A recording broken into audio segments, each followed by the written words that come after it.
5 kuringana na mutumia uyu wekaine ta Pamela augite ati mutumia uyu na uria akana ni akoretwo akigerera ihinda iritu oro ndumwe na ruo runene kuona ati ni akigeire na nguraro na kuria aunikire kuguru gwake na undu uria umucungiririe ruo runene riu agikiarite na kuri andu a wendi mwega kumuteithiriria gwetha family yake na kuria augite ati iri mwena kana ni itura-ini riange mwena wa kaunti ya Siaya.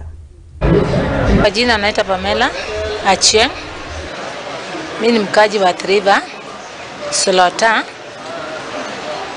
Kuna shida yenye nilikuwa nayo, kuna mama mwingine kule mali tulikuwa tunaishi ya Triva amekuwa akiwa na shida siku mingi sana, na huyu mama aligonjeka kwa Machakos level 5, anaitwa Elida Otieno Nyango. Na huyu mama tumejaribu kutafuta usaidizi, tukakosa usaidizi. Wakati alikuwa anatembea, kuna mali kwa njia ilimwaga maji, mama akanyaga kateresa, akaanguka akafunjika mguu. Wakati alifunjika, kesho yake nikampeleka at River Health Center, akatibiwa. Hapo wakasema huyu mama lazima aende apigwe picha angaliwe nini ilimfanya mguu. Nikamchukua nikamleta Machakos level 5.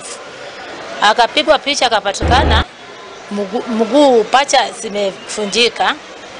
Daktari aliniambia tutafute pesa awekewe chuma, na tukakosa pesa ya kuweka chuma. Sasa waliniambia nimtoe nimpeleke nyumbani kama hawezi wekewa chuma. Sasa mimi mwenyewe nilikosa vile nitampeleka nyumbani juu sina nauri ya kumpeleka nyumbani kwao. Sasa mama bado amekuwa hospitali mpaka wa leo.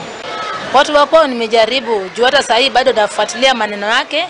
Nilijaribu wakati mwingine nikapiga simu kwa chief wa huko Ugenya. Nikaongea naye na kuna jina yenye mama aliniambia ni kwao, nikafuatilia hao wakanambia ndo mama walikuwa moleka huko kitambo na alitoka na yeye akuwa mtoto.